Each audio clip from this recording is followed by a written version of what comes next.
नमस्कार, विमर्श न्यूज से मैं हूं प्लेखा नूर। बिहार की स्वास्थ्य सेवा में हस्तक्षेप करने की श्रृंखला में आज हम बात करेंगे government medical college hospital GMCH Bettiah से। जीएमसीएच बेतिया सरकार के 9 मेडिकल कॉलेजों हॉस्पिटलों में से एक है। एक तरफ तो अस्पताल का यह दावा है कि यहाँ पीएमसीएच पटना के मुकाबले 2 गुने ऑक्सीजन युक्त बेड बना लिए गए हैं, पर डॉक्टर कहाँ हैं? विमर्श की टीम ने देखा कि यहाँ 171 डॉक्टर प्रोफेसर में से आधे रहते ही नहीं हैं। देखिए विमर्श न्यूज की विशेष रिपोर्ट। ये है बेतिया का जीएमसीएच। 25 एकड़ जमीन पर बन रहे इस अस्पताल एवं मेडिकल कॉलेज में स्वास्थ्य सुविधाओं का जायजा लेने हमारी टीम पहुंची तो कुछ चौंकाने वाली बातें सामने आई हैं। यह आम राय है कि सरकारी अस्पतालों में कहीं भी कोई भी डॉक्टर समय पर अस्पताल नहीं पहुंचता। हमारी टीम मंगलवार को 9:10 पर बेतिया मेडिकल कॉलेज एवं अस्पताल में पहुंच गई थी। आधा घंटा हो गया उन लोग का, नहीं अभी नहीं है। कितने बजे आएंगे बोले हैं लोग 10 बजे आएंगे। 10 बजे आएंगे। किरण देवी। जीएमसीएच है, हाँ दिखाने आए हैं, लेकिन अभी तक तो डॉक्टर नहीं आए। अस्पताल के बाहर गंदगी का अंबार है तो सुअर और आवारा पशुओं का कब्जा, तो दूसरी तरफ अस्पताल में डॉक्टर नदारद हैं। चर्म रोग विभाग को छोड़ दें तो लगभग सभी विभागों में डॉक्टरों की मनमानी खुलकर सामने आई है। हमारी टीम को पता चला है कि शल्य चिकित्सा विभाग के डॉक्टर अभिनव कभी भी 11 बजे से पहले नहीं आते। यही हाल बेतिया मेडिकल कॉलेज एवं अस्पताल के मनोचिकित्सक विभाग की है। अटेंडेंट संध्या बताती हैं कि डॉक्टर हेमंत की ड्यूटी है, लेकिन वे 10 बजे के बाद ही आएंगे, ऐसा पता चल रहा है। उसी तरह ईएनटी विभाग के डॉक्टर आकृति, डॉक्टर अशोक और डॉक्टर सलीम अपनी ड्यूटी पर समय पर नहीं पहुंचे हैं। आँख के डॉक्टर अभिषेक हों या डॉक्टर रंजीत या प्रसूति विभाग की कोई डॉक्टर, सबके साथ एक ही बात, 10 बजे लेट नहीं, 1 बजे भेंट नहीं। सोयरी वार्ड में बच्चा होने वाला है, दिखाने आए हैं। ये Bettiah government medical college hospital, और डॉक्टर कोई नहीं है। डॉक्टर सारे बहुत सारे डॉक्टर हैं, लेकिन उन लोगों का ड्यूटी का पता नहीं चलता है कब कै बजे आएंगे। और बहुत कम डॉक्टर लोगों का नाम लिखा हुआ है बोर्ड पर कि वो लोग, लेकिन वो लोग भी समय पर नहीं आ पाते। हम लोग तो ऐसे हॉस्पिटल को मैंने यहाँ मेडिकल हॉस्पिटल बनाने के लिए बहुत प्रयास भी किए हैं।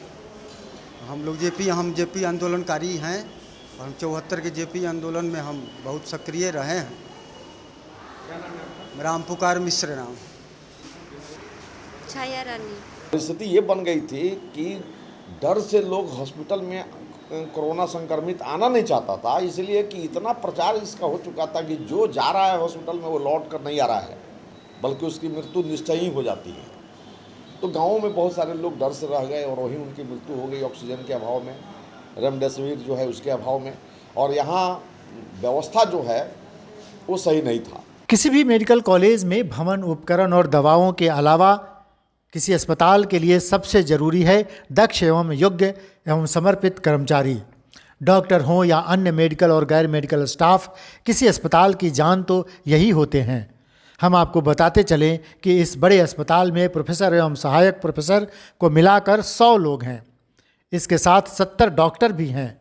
इन सब के बावजूद यह अस्पताल डॉक्टरों के ड्यूटी पर नहीं पहुंचने की एक बड़ी समस्या से जूझ रहा है।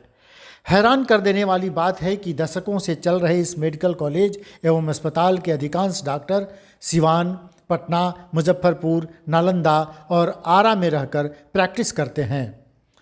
ये डॉक्टर हफ्ते में 1 दिन मरीज देखने बैठते हैं और इसी दिन क्लास भी लेते हैं। इन डॉक्टरों की एक और फितरत है, ये डॉक्टर यहाँ ऑपरेशन तो करना ही नहीं चाहते, मरीजों को देखकर कुछ दवा देकर सीधे पीएमसीएच या दूसरे अस्पतालों को रेफर कर देते हैं। Hospital, government medical college hospital Bettiah की हालत जो है ये बहुत ख़राब है। और 2007 दिसंबर में इसका शिलान्यास हुआ और आज 2021 है। 14वें वर्ष में यह प्रवेश कर चुका है, लेकिन आज तक इसका निर्माण कार्य अधूरा है।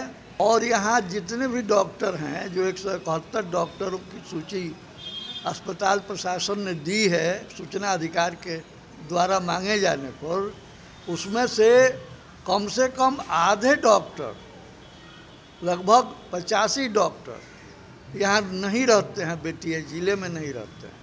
वो रहते हैं पटना, सिवान, नालंदा, आरा, मुजफ्फरपुर, मोतिहारी, और वो सप्ताह में 1 से 2 दिनों के लिए आते हैं और यहाँ पर जो है एक क्लास लेते हैं और आउटडोर 2 घंटे का करते हैं। अभी जानकारी मिली है कि ये जितने डॉक्टर हैं, ये सब लोग 5-10 हज़ार रुपया महीना प्रिंसिपल को देते हैं। नहीं आने की छूट, नहीं आए और 10 दिन पर, 15 दिनों पर, 17 दिन पर आए और एक ही बार हाजिरी बना सके, इसकी सुविधा के लिए ये पैसे दिए जाते हैं। इस अस्पताल का दावा है कि एक मायने में यह पटना के पीएमसीएच से भी ज़्यादा सुविधाजनक है। जीएमसीएच के अधीक्षक कहते हैं कि पीएमसीएच में केवल 250 बेड हैं जिन पर ऑक्सीजन की व्यवस्था है, लेकिन बेतिया मेडिकल कॉलेज में 500 बेड ऐसे हैं जिन पर सीधे ऑक्सीजन पाइपलाइन के जरिए बेड तक पहुंचाया जाता है। इस अस्पताल में 67 वेंटिलेटर हैं तो कई ऑक्सीजन कंसंट्रेटर भी मौजूद हैं। इन सारे इंतज़ामों के रहते अस्पताल व्यवस्था तब असहाय हो जाता है जब इन यंत्रों को चलाने वाला कोई दक्ष कर्मचारी ही नहीं मिलता। कई बार योग्य एवं दक्ष कर्मचारी के अभाव में ये सुविधाएं धरी की धरी रह जाती हैं। उत्तर बिहार के एकदम उत्तरी हिस्से में बना यह मेडिकल कॉलेज लोगों के लिए बेमानी साबित होता है, जब अधिकतर लोगों को गंभीर या साधारण बीमारियों के लिए भी पटना या गोरखपुर जाना पड़ता है। ये तो थी डॉक्टरों और मेडिकल स्टाफ की बात। अब अस्पताल के अन्य कर्मचारियों की बात करते हैं। जीएमसीएच में 106 चतुर्थ वर्गीय स्टाफ हैं जो संविदा पर काम करते हैं। इन कर्मचारियों की अपनी समस्या बहुत बड़ी है। इन कर्मचारियों को मालूम है कि अस्पताल प्रबंधन इनको 16,000 रुपये प्रति स्टाफ मानदेय के रूप में देता है, लेकिन इनका ठेकेदार इनको मात्र 6,000 रुपया ही देता है। अब इतने कम पैसों में इतनी बड़ी ड्यूटी कैसे होगी? इलाके के समाज सेवी कहते हैं कि कॉलेज के प्रिंसिपल इस पूरे खेल में कमीशन पाते हैं। बहरहाल इन समस्याओं पर अस्पताल के अधीक्षक ने हमसे विस्तार से बात की। पहले तो वो बातचीत करने से कतराते रहे, लेकिन बाद में बात करने को तैयार हुए तो बहुत कुछ बोले। आइए सुनते हैं अस्पताल के अधीक्षक क्या कहते हैं। 500 बेड जो है यहाँ पर, उसको सबको ऑक्सीजन पाइप से कनेक्ट करवा दिया मैंने। 500 बेड। पीएमसीएच इतना पुराना कॉलेज है, हॉस्पिटल, वहाँ 250 बेड ऑक्सीजन वाले हैं। अभी उसको बढ़ाया जा रहा है, वहाँ भी ज़्यादा हो जाएगा, लेकिन उसके पहले 500 बेड जो है ऑक्सीजन वाले हमारे हॉस्पिटल में हैं। इसके हैं पाइप से, हाँ, एक बेड पर हम पाइप ले गए हैं। कुल 63 वेंटिलेटर हमारे पास है, सब चालू अवस्था में है। और